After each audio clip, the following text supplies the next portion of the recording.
Alors nous voici arrivés au cœur du Cantal, donc chez Jean-Paul et Julien Lémé, GAEC de l'Estival, producteur aussi de Saint-Nectaire fermier.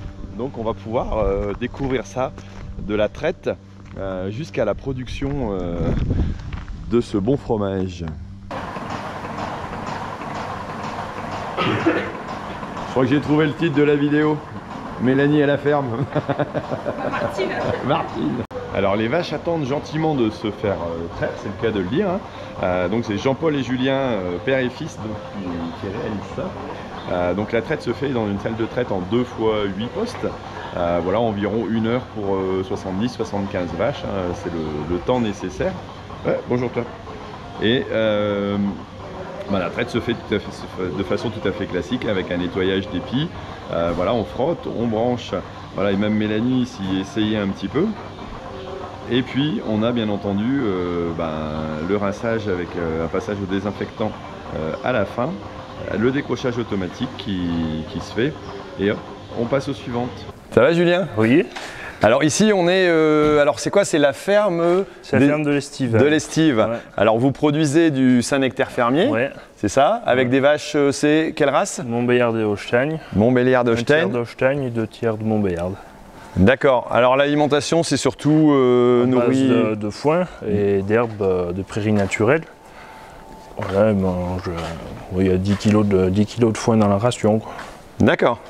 Et alors au niveau bâtiment, vous avez de quoi loger tous les bêtes, et toute la partie d'été, elles sont dehors quoi. Ouais, dans les estives l'été, et après l'hiver, les laitières sont logées là. Il y a 90 places, et à côté on a un autre bâtiment pour les génisses. Ok, donc là, pendant 6 mois quoi, elles sont dedans. Tout ce qui est surface, c'est surtout utilisé donc pour l'herbe. Ouais. Tu me disais, tu as 5 hectares de blé, c'est tout? C'est tout. Que des prairies naturelles après. Ok, donc alimentation, j'allais dire principalement herbe. Oui, herbe. Voilà, un peu de complément ici, ouais, en période de... des céréales pour équilibrer l'herbe. De mi-saison. Ouais. Et puis voilà, donc tout du foin. Ok, à la production de Saint-Nectaire, alors depuis quand? Depuis 59 que mes grands-parents avaient repris la ferme. D'accord. Après c'est ton père, et là vous êtes en GAEC alors? Je suis en GAEC avec mes parents. Ouais. Avec tes parents, d'accord. Donc on va essayer de voir un petit peu la production de fromage, et à mon avis plutôt intéressant.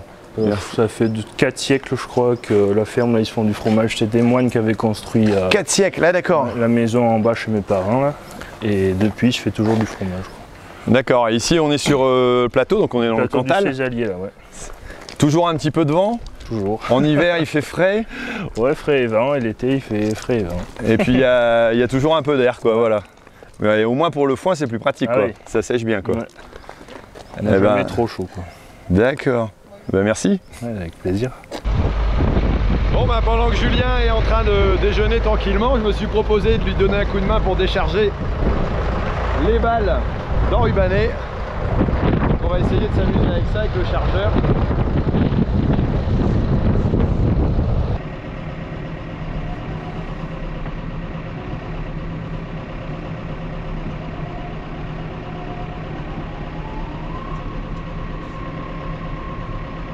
Bon, j'ai préféré laisser les commandes à Julien, il connaît quand même mieux que moi le travail. Et puis l'embêtant avec de l'enrubanage, c'est que si jamais on le perce, et ben la boule elle est, j'allais dire morte. C'est pour ça par exemple ici qu'il y a eu une petite rustine, et donc il faut y faire très attention. Donc c'est vrai que ça se manipule avec beaucoup d'attention. Hop. Voilà, et quand on a l'habitude, au niveau dextérité, forcément, c'est un peu mieux. Alors je regarde, a priori, j'ai pas trop... Enfin, si. Ça n'a pas dû percer jusque derrière, mais c'est pour ça que c'est enfilé. C'est comme une brique de lait. Ça contient... ça empêche l'oxygène de passer, l'air, et donc ça résiste, j'allais dire, plus dans le temps, et puis ça conserve dans des bonnes conditions. Ça roule, ça. Ça roule. Oui. Ça roule ma poule? Alors Thierry, explique-nous ce que tu fais. Je veux tester le Saint-Nectaire dans le café, comme chez moi.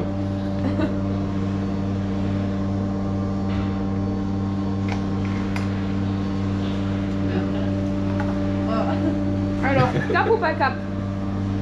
Alors, j'y vais pas. Oui, tu vas.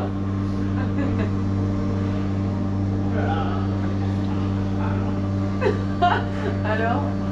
Excellent. Alors les différentes étapes, c'est quoi ici pour la production de Saint-Nectaire? Après la traite, on en présure, on laisse cailler une grosse demi-heure. Après, on casse le cahier. Alors après, on enlève le sérum et on moule. Et alors c'est quoi? C'est la présure qui permet de faire prendre... Qui fait coaguler, ouais. Sans présure, pas de fromage. Et après c'est mis dans les moules, on essaye d'enlever le... Ouais, le maximum. Faut pas qu'il en reste.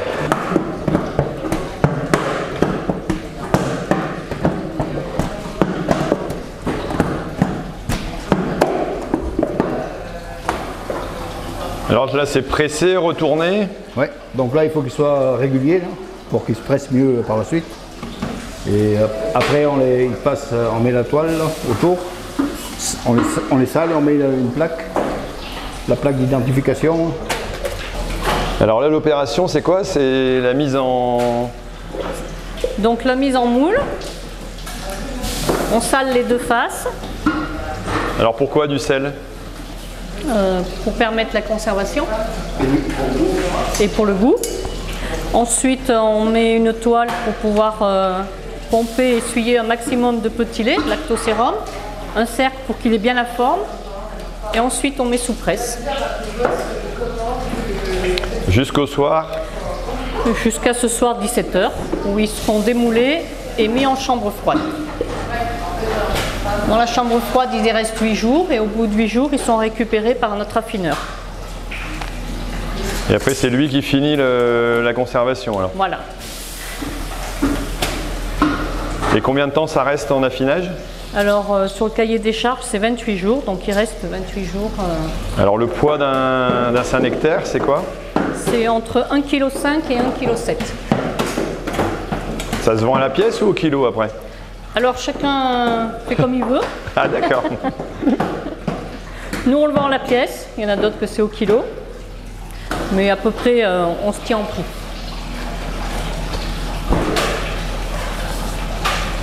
Alors, quel est le cahier des charges pour être Saint-Nectaire fermier?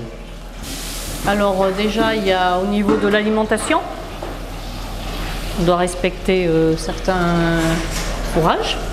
Ensuite, le poids du Saint-Nectaire, comme je vous ai dit. Oui, né et élevé sur la zone. Oui, on a eu la médaille de bronze au concours à Paris. Je pense que ça a eu un impact sur nos ventes. Et c'est une belle récompense. La récompense du travail bien fait. Voilà. Faut pas que ça déborde, je suppose. Oh là, celui-là, il va ressembler à la momie. Hein.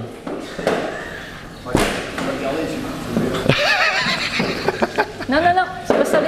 Ah, le sel! Ah ouais, heureusement que je suis surveillé parce que sinon. On n'a pas envie de voir tous ces fromages dégueulasses. Ouais. Alors, Oh, s'il y en a un qui a un ça se fromage verrait qui est un pas, petit hein. peu tordu, un petit peu zarbi, bah, c'est peut-être le mien.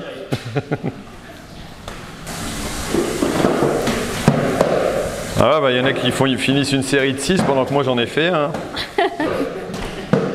Et c'est ainsi qu'une demi-heure plus tard. Alors, comment qu'il se débrouille, le monsieur? Bah, il est à peu près aussi dégourdi que moi au début. Ouais, c'est ça. Pardon. Il est pas très beau. Ouais. Pourquoi? Si. Si, bah voilà. Si, ça marche. Regarde, ça devient encourageant.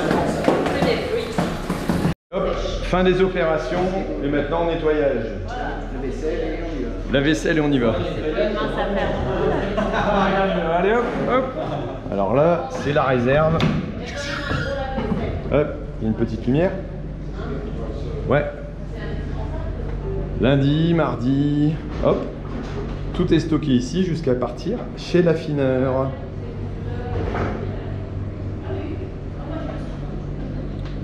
Ah, une double étiquette aussi.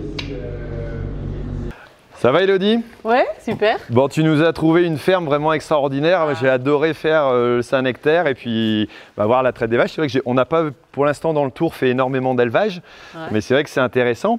Alors toi, tu bosses pour Eternit, c'est ça? Ouais. Voilà, donc tu es un de nos partenaires du Tour, donc c'est pour ça que voilà, je t'interviewe un petit peu pour parler entre autres peut-être un peu bien-être animal. Ici on est dans un coin extraordinaire, mais il y a aussi des bâtiments pour mettre à l'abri les, j'allais dire les animaux quoi. Alors qu'est-ce que tu fais toi chez Eternit? Alors je suis responsable de la marque Eternit au marketing et puis je m'occupe de toute la valorisation de la marque, notamment auprès des agriculteurs. On se positionne vraiment aux côtés des agriculteurs. Et c'est pour ça qu'on est aujourd'hui ici aussi pour le partenariat. Voilà. Alors, il y a eu des bâtiments qui ont été refaits récemment. Alors, je sais qu'il y a des gens de chez toi qui ont participé à l'aide à la conception, quelque part, à la réalisation de ces bâtiments. L'accompagnement, ça se passe comment? Alors, dans ces cas-là, il faut simplement contacter, j'allais dire, quelqu'un de chez Eternit, et puis on peut avoir un conseil pour pouvoir réfléchir à une évolution, des modifications. Alors, il y a des conseillers techniques qui sont présents gratuitement pour aider à la conception. Et puis derrière, il y a aussi un travail de partenariat avec le charpentier, mais aussi on a des outils avec l'Institut de l'élevage pour la conception de la ventilation. L'outil s'appelle Shelter et on travaille vraiment en partenariat avec les éleveurs et puis les constructeurs locaux. Les constructeurs, les gens de la chambre d'agriculture aussi, qui sont aussi vraiment importants dans la conception d'un bâtiment, parce qu'il y a beaucoup de choses à réfléchir. Il y a eu beaucoup d'évolutions aussi sur l'aération, le bien-être animal, la ventilation, la luminosité aussi. Ouais. C'est important pour à la fois l'éleveur, le bien-être, mais aussi pour les animaux, bien entendu. Et des animaux. C'est vrai ça alors apparemment. Apparemment ça a l'air d'être vrai, donc voilà. Ouais. Et puis c'est vrai que Eternit, on est présent aux côtés des agriculteurs depuis déjà des générations. Des générations, ouais, j'allais dire. Des générations, et c'est vrai qu'on a des solutions qui sont vraiment intéressantes pour pouvoir évacuer l'humidité des bâtiments. C'est ce qui est une des principales, c'est une contrainte aussi. C'est une contrainte qui peut avoir vraiment un rôle important. Ouais. Et puis s'adapter à l'environnement, comme ici, on a du vent, il faut savoir l'orienter, j'imagine, bien placé en fonction du soleil, en fonction de beaucoup d'éléments. C'est le parfait exemple d'une exploitation qui a bien réussi à s'implanter dans son secteur. Ouais. Ok. Donc, voilà. Alors si on veut retrouver des renseignements sur Eternit, il y a un site internet, il y a un site internet, eternit.fr. On trouve le nom des conseillers, un téléphone éventuellement pour avoir ce qu'il faut. Il y a tout ce qu'il faut pour nous retrouver, pour poser des questions. Et puis, faut pas hésiter. Ok, merci, je mettrai tout ça en dessous dans les commentaires. Et puis, merci en tout cas pour cette belle découverte et puis nous avoir accompagnés jusque-là et puis dans le Tour. Merci Elodie. Ça nous a fait plaisir, merci. Ouais, JB, vous êtes où là? Je viens de terminer de tourner. Vous êtes en haut? Non, qu'est-ce que vous êtes parti faire encore là-bas? C'est pas possible. Il y en a qui s'amusent pendant que d'autres filment, c'est ça? Bon, allez, j'essaye de vous rejoindre.